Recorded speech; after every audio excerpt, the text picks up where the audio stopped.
आजकाल आपण बघतो की मुलींना पाळी यायची जी एक वयोगट होता तो आता कमी कमी होत चाललाय. अगदी 7 वर्षाच्या किंवा 8 वर्षाच्या मुलीला सुद्धा पिरियड्स येतात. त्याचं कारण काय असू शकतं?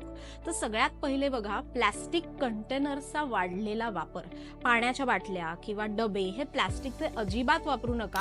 यामुळे प्लॅस्टिकमधनं जे इस्ट्रोजन लेवल्स बदलण्यासाठी जे काही तंतू असतात ते आपल्या शरीरात जाऊन हार्मोनल इम्बॅलन्स होऊन सुद्धा पाळी लवकर येते. किंवा खाण्यामध्ये म्हणजे सिडेंटरी जी लाईफस्टाईल झालेली आहे की व्यायाम करायचाच नाही आणि चीजयुक्त किंवा असे मैद्याचे घट्ट पदार्थ खूप आहारात सेवन केले जातात की ज्यामुळे पचन बिघाडतं, हार्मोनल इम्बॅलन्स होतो आणि पाळी लवकर येऊ शकते. तर आपण काय काळजी घेऊ शकतो? तर सगळ्यात पहिले तुम्ही तुमच्या मुलींना व्यवस्थित समजावून सांगा की आता त्यांना रोज व्यायाम करायचा आहे. त्यांच्याकडनं सूर्यनमस्कार करून घ्या, पेल्विक मसल स्ट्रॉंग व्हावेत म्हणून बटरफ्लाय आसन जे असतं ते करून घ्या, पवन मुक्तासन करून घ्या.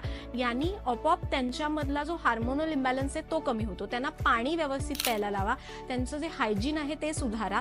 तसंच तुम्ही त्यांना व्यवस्थित गाईडलाईन्स द्या की तू व्यायाम का करायचा आहे, काय गोष्टी अवॉइड करायच्या आहेत, की जेणेकरून त्यांना हे काही सिम्पटम्स लवकर जाणवणार नाहीत आणि योग्य वयामध्ये, म्हणजे आपण मेनार्सचं एक साधारण जे वय पकडतो 12व्या वर्षापासून, तर तशी त्यांना पाळी यायला आपण ह्या गोष्टींनी आपण त्यांना मदत करू शकतो.